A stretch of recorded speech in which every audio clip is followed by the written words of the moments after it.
Try it right now. Run your fingers along your own ribs, the exact spot where someone else could make you scream with laughter. Nothing, a little pressure maybe, but no laughing, no squirming, no helpless giggling. Now imagine someone else's hand reaching for that same spot. Your whole body already wants to flinch. Same fingers, same ribs, same nerves, so why can one hand destroy you and the other does absolutely nothing? Most people never even ask. It feels too obvious to question. Of course you can't tickle yourself. But this tiny, silly fact is a crack in the wall, and behind it is one of the strangest things your brain quietly does every single second. Because to know it can't tickle you, your brain has to do something almost unbelievable. It has to see the future. This question is old. In 1872, Charles Darwin sat down and actually wrote about tickling. He noticed something clever. To be ticklish, he said, the touch has to be unexpected. You cannot tickle a spot you are watching too closely, and you cannot surprise yourself. Surprise, hold on to that word. It turns out to be the whole secret. Long before Darwin, even the philosophers were stumped. Aristotle himself wondered why humans, and only humans, seem to laugh when touched. For centuries, the answer was just a shrug. It was one of those tiny mysteries hiding in plain sight, too small to chase. But Darwin could only guess at why. To really answer it, science had to wait almost 130 years for a machine that could watch a living brain. In the late 1990s, in a lab in London, a young researcher named Sarah-Jayne Blakemore decided to finally settle it. Her idea was simple and a little ridiculous. She would build a machine to tickle people. A volunteer would lie down. A robot arm, controlled by their own hand, would stroke a piece of foam across their palm. When your own movement drove the robot instantly, it felt like nothing, just like tickling yourself. Boring. Then Blakemore added one tiny change, a delay. The robot would copy your movement, but a fraction of a second late. And suddenly the same people using their own hand felt ticklish. They squirmed. They laughed. The only thing that changed was time. A gap of a couple hundred milliseconds turned self-touch back into a tickle. And the bigger the delay, the more ticklish it felt. Blake could turn the feeling up and down like a dial just by changing the timing. She was not tickling their skin. She was fooling their prediction. And the moment the prediction failed, the tickle came flooding back. Later, she put people inside a brain scanner and watched what happened. When you touch yourself, one part of the brain actually goes quieter. When someone else touches you the exact same way, that same part lights up bright. Your brain treats the two touches as completely different events. To understand why, you have to meet the quiet genius at the back of your skull, the cerebellum. It is small, wrinkled, and it never asks for credit. And one of its jobs is to predict your own body. Every time your brain sends a command to move, it secretly sends a copy of that command to the cerebellum. Scientists call this copy an efference copy. Think of it as a whispered heads up. Hey, we are about to move the right hand toward the ribs.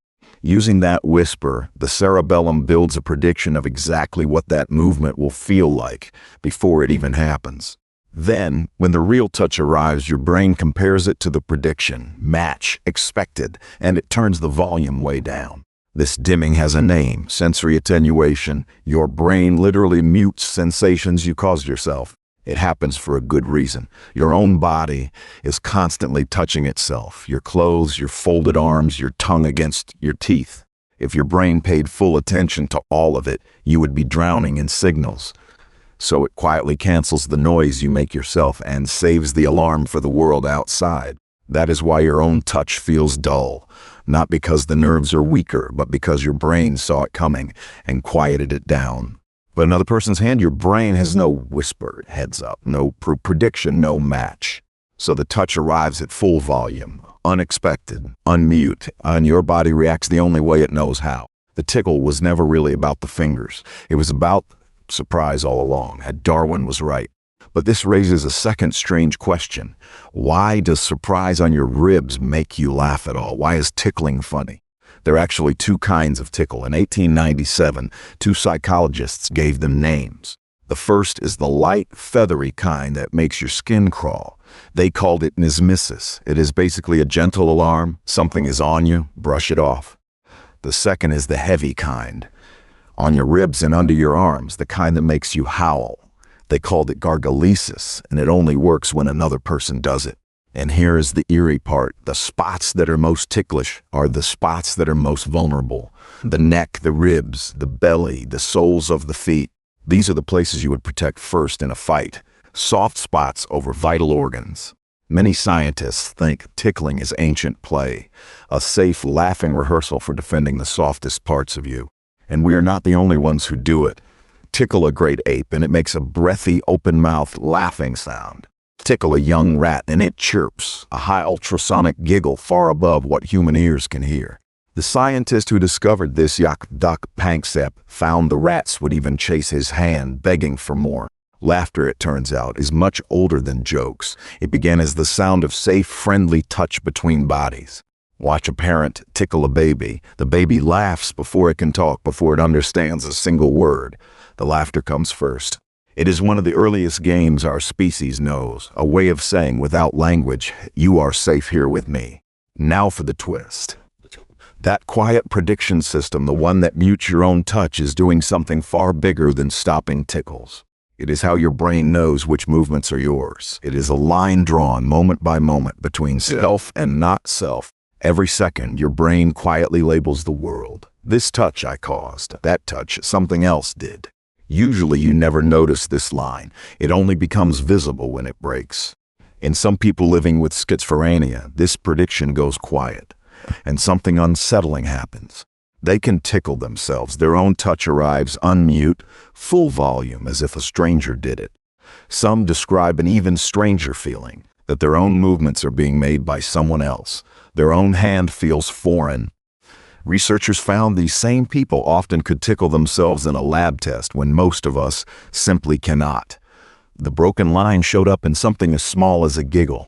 The same tiny system that keeps you from tickling yourself is part of what gives you the feeling of being one single you. You feel this prediction working all day without ever knowing it. When you carry a cup of coffee, your brain predicts its weight and steadies your hand before it spills. When you speak, it predicts the sound of your own voice, which is why your recorded voice sounds like a stranger's. When you walk on a floor you expect it to be solid and it wobbles, that jolt of alarm is a prediction failing in real time. Your whole smooth, steady experience of reality is built on your brain constantly guessing the next half second and being right. Every athlete catching a ball, every musician hitting a note, every word you finish before you have consciously chosen it runs on this same quiet prediction.